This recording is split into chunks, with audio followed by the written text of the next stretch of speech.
Kindly subscribe the channel and hit the bell icon to get regular updates. Thank you. Hello children, this is Ashish, your subject teacher, and today I am going to teach you the second chapter of your English literature book. The name of the chapter is One Summer Night. For the convenience of you, first I will read the story, then I will explain it for you. Actually, this story is an edited version of One Summer Night.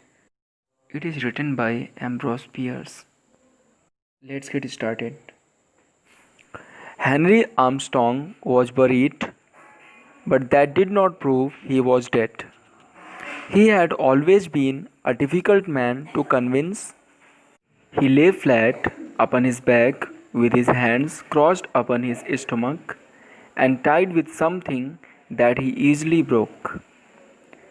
The inability to move his body, the black darkness, and complete silence made it impossible not to believe that he was buried. So he accepted it. But dead? No, he was only very ill. Being so sick, he did not greatly concern himself with the unusual circumstances he found himself in. No philosopher was he, just an ordinary man with a disease.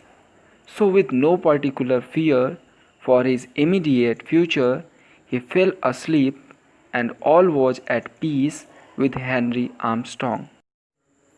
But something was going on overhead. It was a dark summer night, shot through with the occasional shimmers of lightning, silently lighting up a cloud lying low in the west. It was signaling a storm.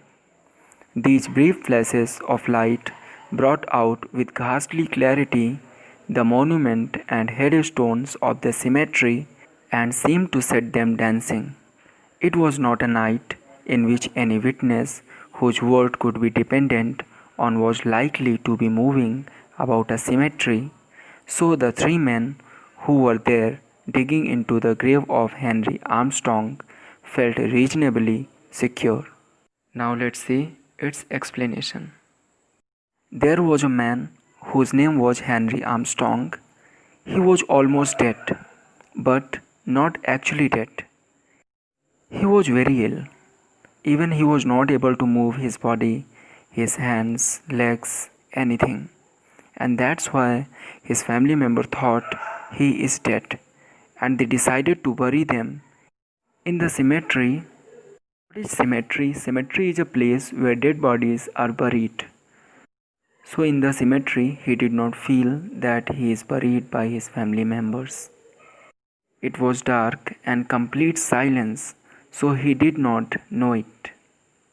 As he didn't know that he is buried, so he was not very worried about these kind of situations in which he found himself.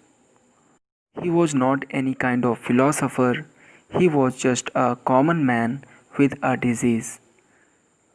After some time, he fell asleep in the silence of cemetery. Something was going there. It was a dark summer night. There was lightning between clouds in the sky. That was a signal for my storm. Night was so scary, and in the short flashes of light, the monuments and headstones of the cemetery seemed dancing. It was a dark summer night. No witness was there to watch that was going to happen next.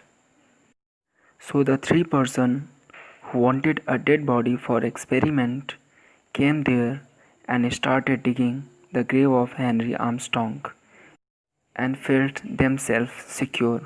Why they find themselves secure? Because there was nobody to watch them that dark night. This was the first part of this story, to know who were these three men and what was the purpose to dig the grave of Henry Armstrong and why they wanted a dead body. To know the answer of these questions, we will have to study the next part of the story. We shall study the second part next week. Hope you may have understood the first part of the story well. It was only explanation. Assignments can be downloaded from the app. Thank you.